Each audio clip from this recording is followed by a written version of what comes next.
Hello and welcome back, ladies and gentlemen, to another Historical Humans Heritage. And on today's episode, we are going to Hiroshima. Um, we're going to cover a pretty rough topic, but it's one that I think is both poignant and kind of has a lot of positive underlyings, and that is the Hiroshima Peace Memorial, or the Genbaku Dome, which was the epicenter of the very first nuclear bomb, Yep. which Uh, yeah. exploded about 600 meters above the dome. And because of the proximity and location, the entire force of the weapon went down instead of eviscerating the building, almost Yeah. perfectly keeping it intact. Yeah. It is the literal ground zero for the bomb, and it is also literally the only thing that was left standing. For Uh, miles. yeah. Which is kind of ironic when you think about how you would expect a bomb to work, but no. Well, not atomic weapons, and this was a very first example of the power. Yeah. Yeah. This stands as quite a poignant reminder of that and what comes after. Yeah. Yeah. It's it is not only a testament to the destructive force of nuclear weapons and the absolute horrors of war, but it's also stands as a monument for the hope of world peace and a effectively a world without nuclear bombs. Imagine we could do away with that kind of uh, hurting ourselves. And understandably so, the power of the weaponry and the power of the attack, it truly decimated the region. I mean, there were 200,000 people who perished almost instantly, and almost immediately after the war, when people started returning to the city, they wanted to both highlight the destructive power, but also they wanted to turn the page and look to a greener pasture, a better future. And this is a really big symbol of that because Japan, after the war, took a very hard pivot to peace. I mean, it's incredible, and the the ruin has been in the same state since that day, and it is due in no short part to the efforts of thousands of people who have worked tirelessly to preserve it, both from earthquakes, from seismic activities, and even just modern day encroachment. And it's interesting because this was a a hall before the bomb went off, and Yeah, it's yeah. Yeah, it was originally the Hiroshima Prefectural Commercial Exhibition Hall, which is one hell of a mouthful. yeah. Um, yeah, it is. Yeah. Oof.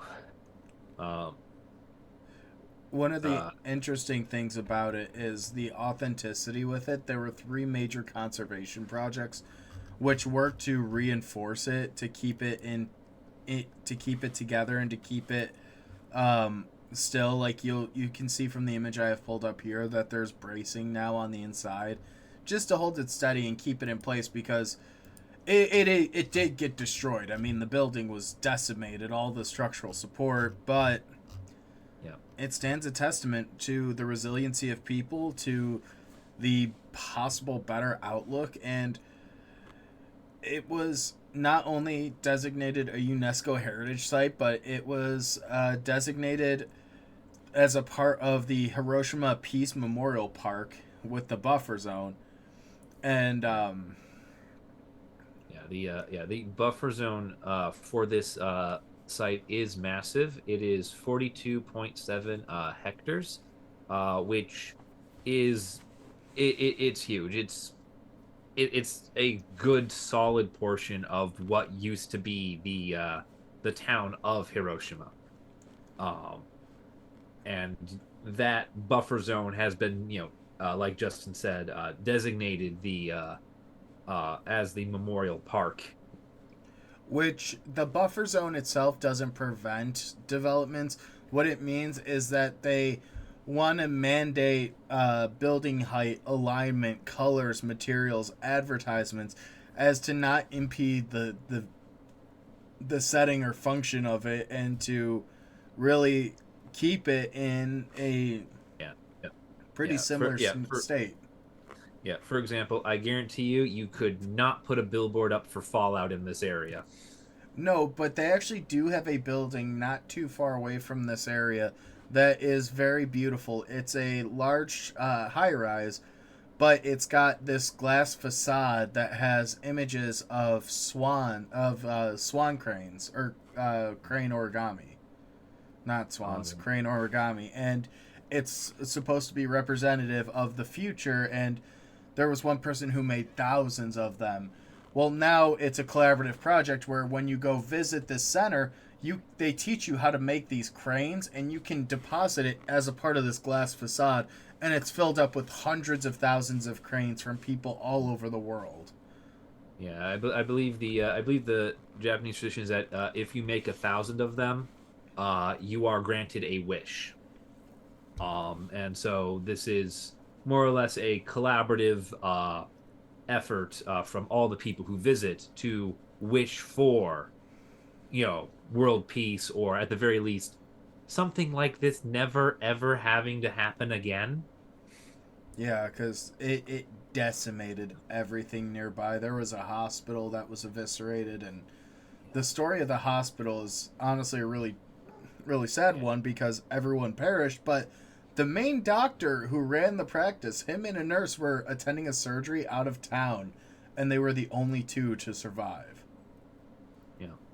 But One of the darker things with a lot of these, if you look at all the if you go to look at the historical pictures of the aftermath of these bombings, you'll notice they are purposely devoid of people. And that's because the scarring and the hellscape that was what happened to the survivors was considered too grisly to be photographed by the Americans photographing it in 1945 and 46. yeah, there's a lot of other information that, if you're curious, could look into about how the United States handled the information about the effects and the long-standing impacts after the dropping, Yeah. which they actually missed their target by like half a mile. Yeah. Yeah, it was not a particularly accurate form of bombing. Well, it had to be at a certain height, otherwise you risked a lot more contamination. Yeah.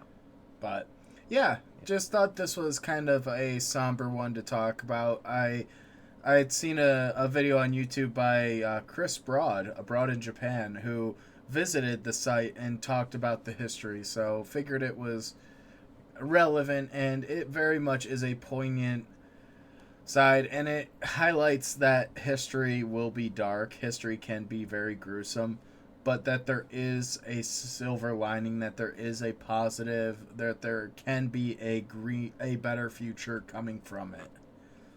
Yeah. You know, this is It's one that speaks to resiliency above all else. well, and it just also highlights like the need and want for peace among people. Like, this is a result of a conflict that could have been, in theory, avoided. But I digress. Something interesting to talk about. Let us know what your thoughts are, and we will see you guys in the next Heritage video.